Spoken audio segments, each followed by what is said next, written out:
नमस्कार सभी को। मैं एकेडमिक काउंसलर हरियाणा से।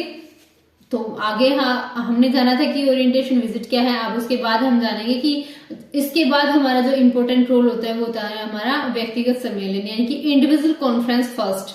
तो उसमें हमें सबसे पहले डेट लिखनी होती है, वो ऑलरेडी हमारी बुक में प्रिंटेड होती है कि date, time, duration, FWS and report. ये वर्डिंग ऑलरेडी मेंशन होती है, तो हमें जस्ट फिलअप करना होता है कि किस दिन हम गए हैं, डेट, टाइम, समय लिखना होता है, किस समय हमारी बात हुई है उनसे, अवधि कितने टाइम के लिए बात हुई है। आप जो टाइम है उसमें आएगा 10 AM to 11 AM, यानी कि अवधि, ड्यूरेशन 1 घंटा। इस तरीके से हमें लिखना है। क्षेत्र कार्य पर्यवेक्षक FWS में पहले भी बता चुकी हूँ कि ये हमारे फील्ड ऑफ सुपरवाइजर होंगे। रिपोर्ट में हम लिखेंगे कि जनरल लिखने के संबंध में ली गई जानकारी या पूछे गए पर्सन, यानी कि question asked regarding writing the general. इस तरीके से हमारा हेडिंग रहेगा।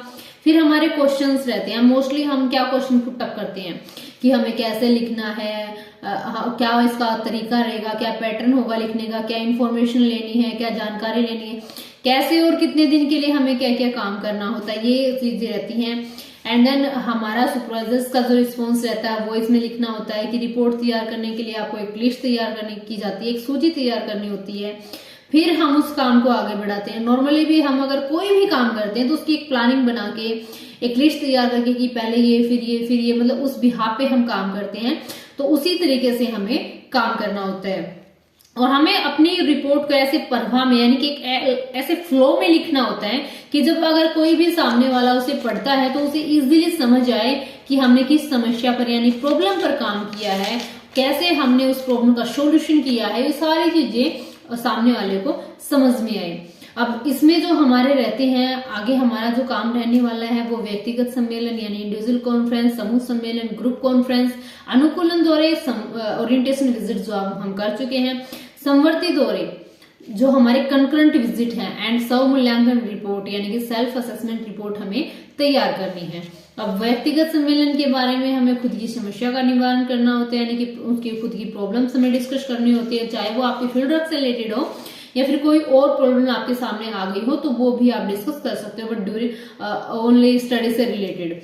एंड कंकरेंट विजिट जो हमारे संवर्ती दौरे होते हैं वो 45 दिन तक 30 नंबर फाइल के आप किसी भी गांव या संस्था में यानी कि विलेज एंड ऑर्गेनाइजेशन में आप कर सकते हो, जहां पर आपको कंटिन्यू वर्क करना होता है, अलग अलग तरह की इंफॉर्मेशन कलेक्ट करनी होती है, जानकारी लेनी होती है, एक रिपोर्ट तैयार करनी होती है एंड उसको जनरल में लिखना होता है। उसको लिखने का क्या पैटर्न रहता है, वो एक लिस्ट आपको बताई जाती है कि एक सूची आपको तैयार करके देते हैं, जैसे कि डेट यानी कि दिनांक जो ऑलरेडी प्रिंट है फाइल में, उसमें फिर उसका संगठन का नाम आएगा, ऑर्गेनाइजेशन का नेम आएगा कि ये ऑर्गेनाइजेशन है, उसका नाम हमें लिखना होता है, टाइम लिखना होता है कि किस टाइम हम गए, किस टाइम से किस टाइम तक उसका।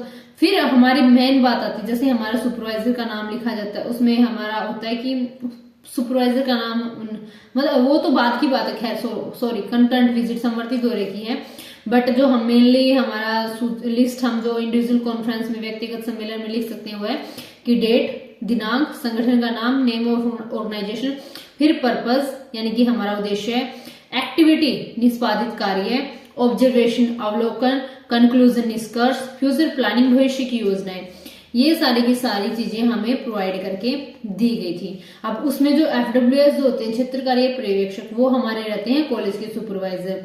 एजेंसी पर्यवेक्षक वो रहेंगे जहां पे हम काम करेंगे, चाहे गवर्नमेंट डिपार्टमेंट हो या कोई भी NGO हो जो हमारी फाइल को साइन करके देते हैं, हमें 45 डेज का सर्टिफिकेट प्रोवाइड करते हैं, वो हमारे एजेंसी सुपरवाइजर रहते हैं। सो आगे की बातें अगली वीडियो में।